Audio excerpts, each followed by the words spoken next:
Bonjour à tous. Hello everyone, I'm really delighted to tell you about the outcome of the study on the integration of a bacteriology lab, the mini lab, in a Central African Republic laboratory.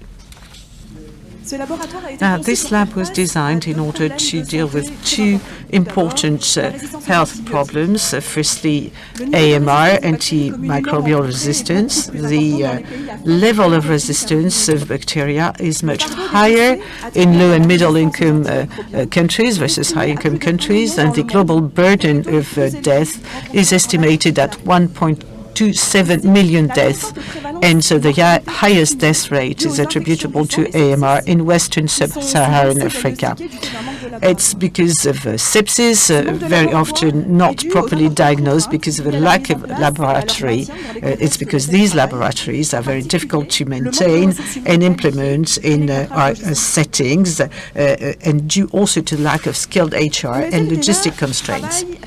Now, MSF has been working with some 30 conventional bacteriology labs, but faced with the magnitude of needs and constraints, MSF decided to develop a bacteriology lab, which is all-in-one, which is quality assured, adapted to low resources settings, simplified and easily deployable in order to diagnose septicemia and also urinary infections, and improve patient management and also monitor antibiotic resistance in areas where there is no access to conventional labs.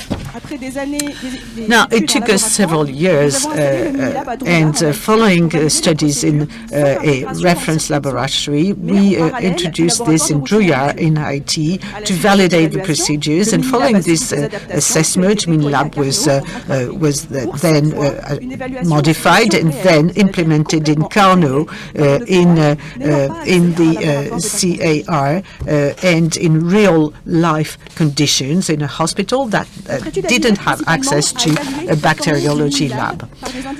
With our assessment, with our study, we wanted to assess the MiniLab performances, comparing it with key indicators found in the literature, and look at the agreement with reference methods as the ones implemented in a reference lab in France. Now, we also had secondary objectives, i.e. describe the ease of use of each component and the changes in antibiotic prescriptions. It was implemented, this study was rolled out in Carnot. It's a district hospital supported by MSF.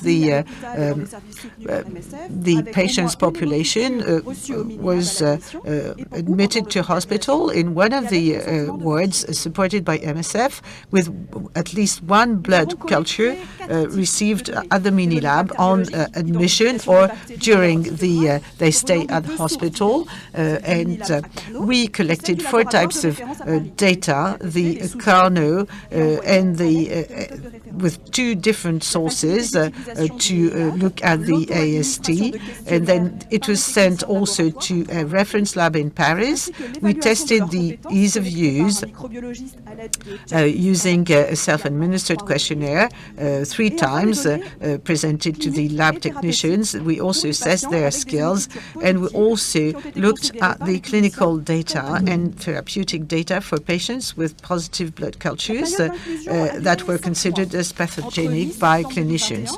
We had an inclusion period over 5 months between mid-September 2021 and mid-February 2022.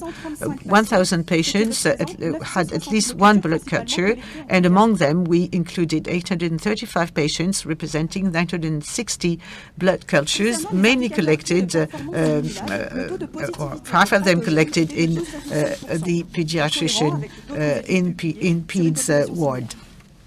The key performance indicators, well, the contamination rate was high, 11% in October, up to 19% in January, and this is well known.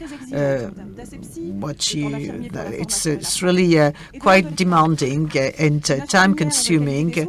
A nurse had to be trained in order to improve the contamination rate, and the objective is to have to reduce it to 3%. The time to positivity was 1 day, which is very good and can be expected in a children's population. And the turnaround time for positive blood culture with pathogen was on average 3 days, which is a minimum requirement if you want to comply with standard procedures. Now, here are the 121 pathogens isolated in the mini-lab, mainly Salmonella lentithi, followed by E. coli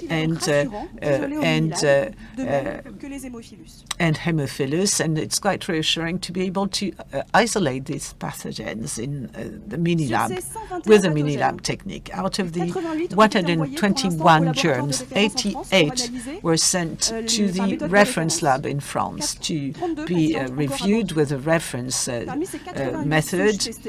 Among these 88 strains, 6 showed no growth, 6 had problems. However, for the great majority of strains, there is an agreement with the identification of the strain. 3 strains were not properly identified by the mini-lab, and it could have an impact in terms of clinical significance. Streptococcus was confused with pneumonia, was confused with oralis. AST. There was good agreement on the majority of for the majority of antibiotics tested, a good accuracy of resistance mechanism detection, few discrepancies in others have few important errors. The AST panel for fastidious organisms was associated with a good agreement, but the sample was limited. Mini-lab was assessed as easy to use by lab technicians. The main difficulties were observed in the beginning of the learning curve, mainly for managing the plates, but things improved after 3 months of experience. We also asked clinicians how they were using the results in order to modify their treatment. With the preliminary results, it has been shown that 115 patients with pathogens in their blood, 91 were treated with empirical antibiotics, 24 without empirical antibiotics, and those 57% of septic patients benefited from mini-lab results to change their antibiotic treatment, and 25% of the septic patients had already had an appropriate empirical antibiotic treatment.